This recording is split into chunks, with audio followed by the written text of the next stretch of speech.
Հայաստանի Հանրապետության ոստիկանության կազմակերպված հանցավորության դեմ պայքարի գլխավոր վարչությունում գործում է բարձր տեխնոլոգիաների ոլորտում կատարվող հանցագործությունների դեմ պայքարի կամ միջազգային անվանմամբ կիբերհանցագործությունների բաժինը, որը մասնագիտացել է համացանցային հանցագործությունների բացահայտման գործում։ Իր գործունեության ընթացքում բաժինն առաջնորդվում է Հայաստանի Հանրապետության քրեական օրենսգրքի այն հոդվածներով, որոնք կապված են համակարգչային տեղեկատվության դեմ կատարվող ոչ իրավաչափ արարքներին, նաև մի շարք այլ ներպետական եւ միջազգային իրավական փաստաթղթերով։ Հայաստանի Հանրապետության քրեական օրենսգրքի 24-րդ գլխում եւ մի շարք այլ հոդվածներում նկարագրված են արարքներ, որոնք ընդունված է անվանել կիբերհանցագործություն, այսինքն քրեորեն պատժելի այնպիսի արարք, որն ուղղված է համակարգչային տեղեկատվության եւ համակարգչային համակարգի անվտանգության դեմ։ Միաժամանակ քրեական օրենսգրքում տեղ են գտել այնպիսի հանցագործություններ, որոնք կարող են իրականացվել համակարգչային համակարգի միջոցով կամ համակարգիչը կարող է ծառայել որպես հանցագործության գործիք։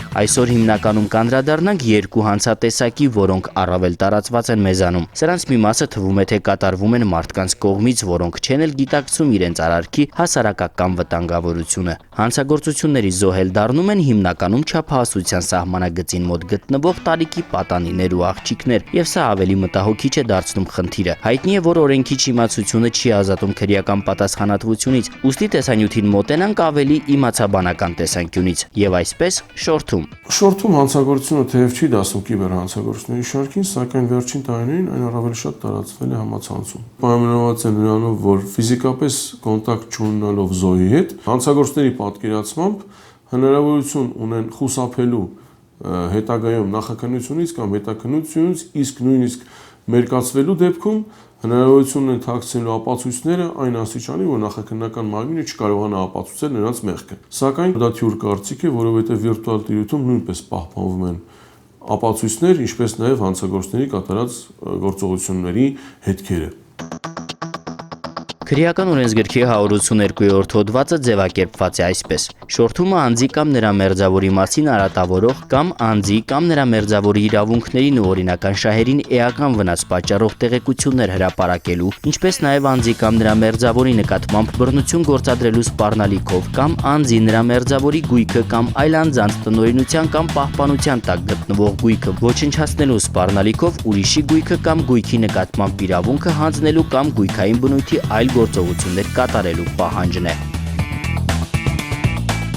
Այս հանցատեսակի դրսևորումները համացանցում բազմազան են։ Դեռ կուզենայի դրանցից մեկի մասին խոսել, սեքստորշն անվանումը ստացած, այսինքն սեքս ոլորում, որը առաջին անգամ Հայաստանի Հանրապետության տարածքում գրանցվեց 2013 կամ 14 թվականին եւ իրենից ներկայացնում է հետեւյալը. հանցագործը հիմնականում իգական սեռի ներկայացուցիչ,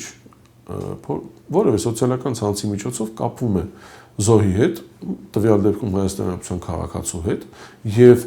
փորձում է նրան որևէ կերպ գայթակղել։ Գայթակղելու արդյունքում հասնում է նրան, որ հրավիրում է վերջինիս որևէ հեռահաղորդակցական համակարգում, կոնկրետ մեր դեպքերում դա Skype հեռահաղորդակցական համակարգն է, շփվել միմյանց հետ պրիվատ, այսպես կոչված առանձնացված զրույցի տեսքով։ Շփման ընթացքում եւ զոհը եւ ուրեմն հանցագործը մերկանում են եւ կատարում որոշակի գործողություններ, որոնք բնորոշ են սեռական հարաբերություններին։ Եվ զոհի անտեղյակությունից օգտվելով հանցագործը տեսանկարանում է ողջ ընթացքը։ Մոտ մի 10-15 րոպե անց հանցագործը զոհի հետ արդեն սոցիալական ցանցի նամակագրության միջոցով տեղեկացնում է, որ ինքը ամբողջ գործընթացը տեսանկարահանել է եւ նրանից պահանջում է 200-ից մինչեւ 500 ԱՄՆ դոլարի չափով գումար, որպեսզի տվյալ տեսանյութը չհրապարակվի։ Զոհը առաջին անգամ նույնիսկ կարող է վճարել այդ գումարը, փոխանցել տվյալ հաշվի համարին, որը տրամադրում է նրան հանցագործը, եւ հաշվի առնելով այս հանցատեսակը բավականին մաս լատենտ է մնում, այսինքն հանցատեսակը թաքնված բնույթ հատված ունի, այդ իսկ պատճառով առաջին անգամ զոհը հնարավոր է որ նույնիսկ վճարի, բայց երկրորդ, երրորդ անգամ երբ հասկանում է, որ դա շատ երկար է շարունակվելու, իրանից պերմանենտ կերպով կորզելու են գումարներ, դիմում է իրավապահներին, որոնք արդեն համապատասխան գործողություններ են իրականացնում։ Օրինակները շատ են։ Այս տարվա փետրվարի 11-ին ոստիկանություն է դիմել մի ուսանող։ Ըստ նրա հաղորդման սոցցանցում Ալինա Ֆայզուլինա անվամբ օգտատերն իր հետ շփման ընթացքում փետրվարի 9-ին առաջարկել է փոխանակվել մերկ լուսանկարներով, որից հետո դրանք իր ընկերներին եւ ծանոթներին չուղարկելու դիմաց պահանջել է էլեկտրոնային վճարային համակարգի միջոցով փոխանցել 4000 ռուբլի։ 500 ռուբլին նույն օրն էլ ուսանողը փոխանցել է։ Բացի այդ, տղան փետրվարի 10-ին խարդախության զոհերին իբր օգնություն ցուցաբերող helppolice.com կայքի միջոցով փորձել է պարզել Ալինա Ֆայզուլինա անվամբ օգտատիրոջ ինքնությունը, որի համար որպես ծառայության գումար փոխանցել է 2000 ռուբլի, սակայն ոչ մի ծառայություն էլ չի մատուցել, իսկ գումարը խաբեությամբ հափշտակել է։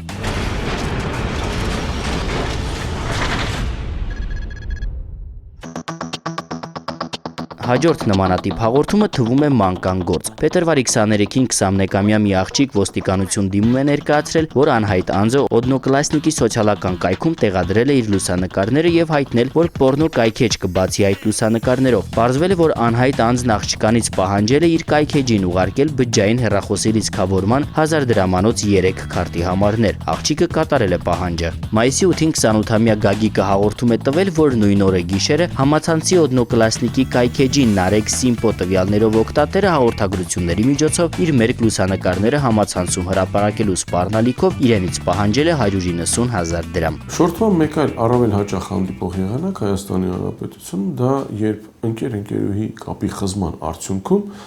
ինտիմ նկարներ են հայտնվում հանցագործի ձեռքում եւ նախկին ընկերուհին դառնում է զոհ։ Այսինքն նրանցից մեկը փորձում է օգտագործել իր ձեռքում հայտնված լուսանկարները, որոնք ինքը լուսանկարել է երբ ընկերուհու հետ ունեցել են սեռական կապ կամ որևէ ինտիմ հարաբերություն կամ այնպիսի լուսանկարներ, որոնք զոհը կամ ընկերուհին չէր ուզենա, որպեսզի հայտնվեին իր բարեկամների կամ ծանոթների ձեռքում կամ նրանք դրանց մասին իրազեկվեին ընդհանրապես։ Օրինակ Մայրաքաղաքի քոլեջներից մեկի աշակերտուհին հաղորդում է տվել, որ մարտին ծանոթացել եւ մտերմություն է հաստատել մի տղայի հետ։ Ըստ աղջկան նա բջջային հեռախոսով իրեն լուսանկարել է մերկ վիճակում։ Դրանից հետո լուսանկարները հայտնվել են տղայի ծանոթի մոտ, որն էլ մի երրորդ երիտասարդի միջոցով դրանք հրապարակելու սպառնալիքով աղջկանից պահանջել եւ ստացել է 110,000 դրամ։ Սրանով սակայն չեն բավարարվել։ Սոցիալական կայքի մի օգտատեր եւս նույն լուսանկարները տարածելու սպառնալիքով աղջկանից պահանջելու մաս ստացել էր ընդհանուր առմամբ 40,000 դրամ։ Ձեռնարկված միջոցառումների արդյունքում պարզվել են բոլորի ինքնությունները։ Բոլորն էլ դպրոցահասակ անչափահաս տղաներ։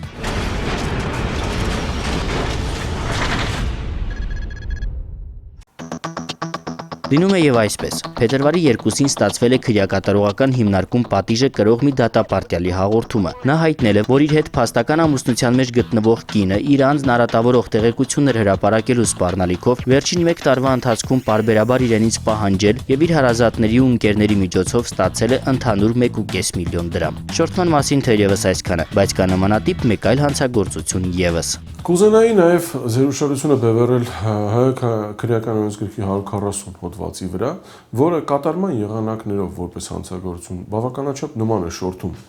հանցագործության տեսակին, երբ հանցագործը օգտագործելով զոհի կամ տուժողի անօգնական վիճակը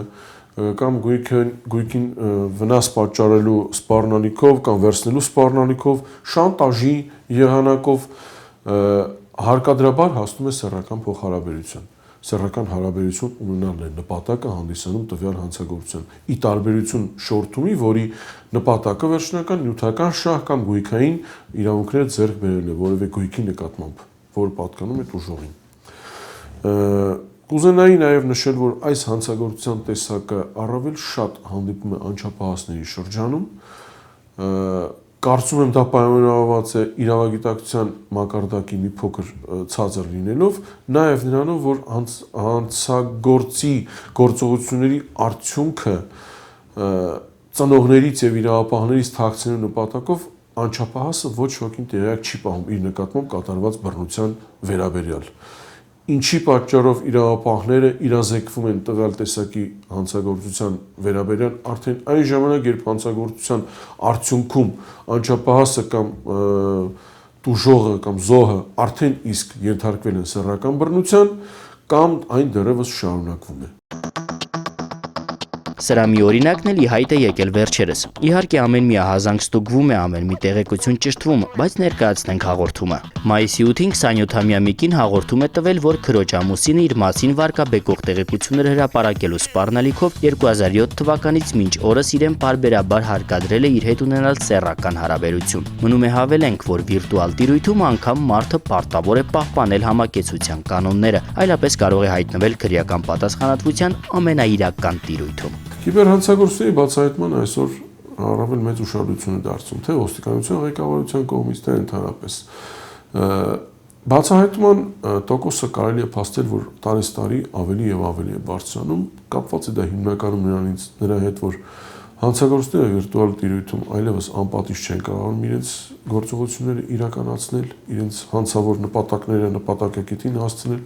նաեւ կապված է հիմնականում նրանից, որ իրավապահները, որոնք պայքարում են հանցագործների դեմ, առավել բանիմաց եւ ավելի իրազեկված են դառնում տվյալ ոլորտում։ Ինչ վերաբերվում է անդրսահմանային բնույթ կրող կիբերհանցագործությունին, ապա պետք է փաստեմ, որ դրանց բացահայտումը բավականին բարդ է։ Կապված հիմնականում այլ պետություններում գործող այլ օրենսդրական ակտերի կամ իրավական ակտերի հետ, որոնք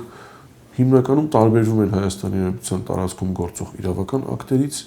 ինչպես նաեւ միջազգային փաստաթղթերից, որոնց միացել է Հայաստանի Հանրապետությունը։ Սակայն այն հանցագործությունները, որոնք բացառապես Հայաստանի Հանրապետության տարածքում են կատարվում, դրանք գրեթե բոլորը բացահայտվում են։ Այսօր հիմնականում խոսք գնաց, այսպես ասած, հանրապետական մասշտաբի կիբերհանցագործությունների մասին, իսկ այս հարցում ոչ մի խոչընդոտ էլ չկա։ Ուստի հետևությունը մեկն է. վիրտուալ կյանքում էլ ինչպես իրականում հարկավոր է պահպանել համակեցության բոլոր կանոնները, լինել կարգապահ եւ օրինապահ։